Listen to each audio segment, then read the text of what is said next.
Assalamualaikum warahmatullahi wabarakatuh. Perkenalkan, nama saya Adah Pratiwi Sembiring dari Prodi Hukum Ekonomi Syariah semester 6. Di sini saya akan menjelaskan tentang eksekusi putusan APS. Yang pertama, ada macam-macam eksekusi.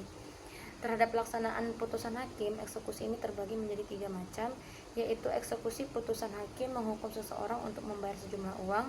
Yang kedua, eksekusi putusan hakim menghukum seseorang untuk melakukan suatu perbuatan. Dan yang ketiga adalah eksekusi putusan hakim menghukum seseorang untuk melakukan suatu perbuatan barang tidak bergerak atau eksekusi real.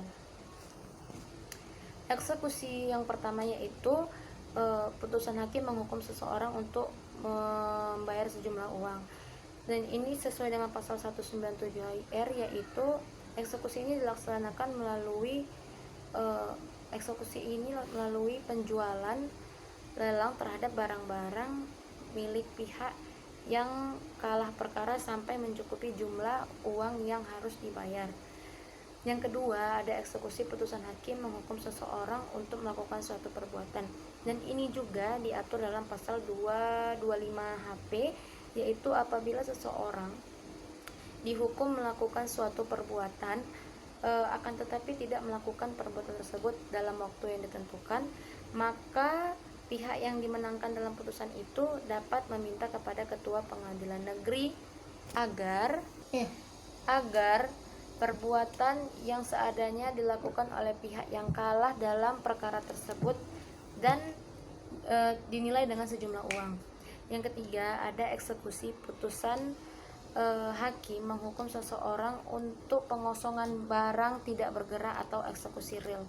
Ini merupakan tindakan nyata dan langsung melaksanakan apa yang dihukum melalui amar putusan. Ini juga terdapat dalam pasal 1033 yaitu jikalau putusan pengadilan yang memerintahkan pengosongan barang tidak dipenuhi oleh orang yang dihukum, maka ketua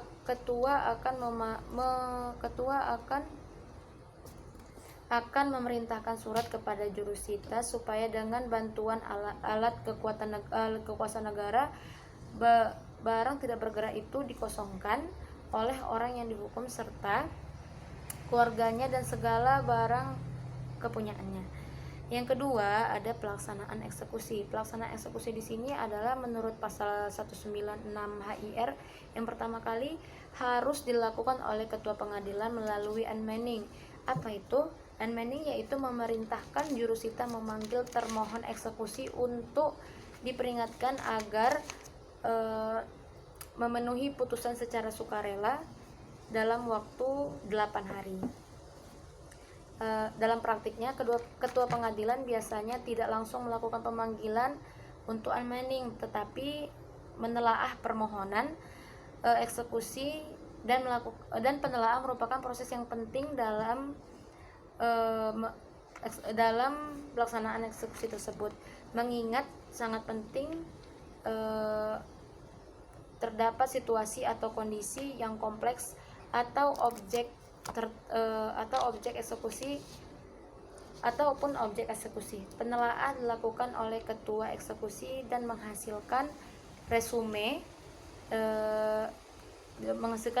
jika ketua jurusita diperintahkan memanggil termohon untuk diberi peringatan.